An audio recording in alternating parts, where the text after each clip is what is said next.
Բարև ձեզ սիրելի ունկնդիրներ, ուզում եմ խոսել հայելիների մասին,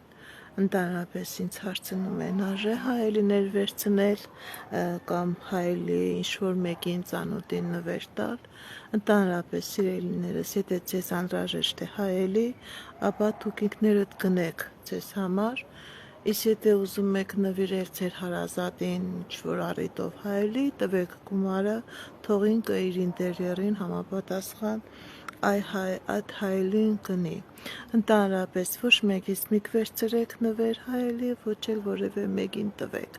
որովհետև հայելին այնպիսի հատկություն ունի, որին ինքը իր մեջ կուտակում է շատ նեգատիվ էներգիա եւ կուտակելուց բացի նաեւ անդրադարձնում է։ Հայելիները, եթե դուք ունեք նույնիսկ հնաոճ հայելիներ, որ ձեր հնուց ձեր հարազատներից, ձեզ ազգությունից եկել է որպես ոնց որ նվեր է եկել, մնացել է, խորհուրդ եմ տալիս այդ հայելիները անպայման նրանց էներգետիկան պետք է մաքրվի, որովհետև այդ տարիների ընթացքում կուտակված էներգետիկան ազդում է նաև ձեր տան վրա, ձեր ազգի վրա, կարող է հիվանդություններ լինի, դժբախտություններ լինի, որովհետև էլի եմ ասում, հայելին իր մեջ կուտակում է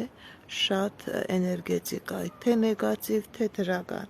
Ընդհանրապես հայելու հետ պետք է զգուշ վարվել, տան մեջը չպետք է ունենալ կոդրված հայելիներ, տան մեջը չպետք է ունենալ ճեղքված հայելիներ, կոդրված հայելին անմիջապես պետք է տանից դուրս հանձվի, ճեղքված հայելիներից չի կարելի օգտվել։ Հայելին նաև վտանգավոր է ձեր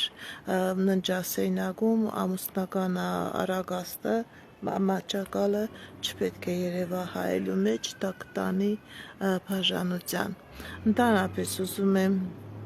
մի հատ եթեր կազմակերպել, որտեղ ավելի մանրամասն ձեզ կպատմեմ ինչ չի կարելի անել հայելու հետ եւ ինչ արժե անել։ Այս կանը հաջողություն ստեղծ։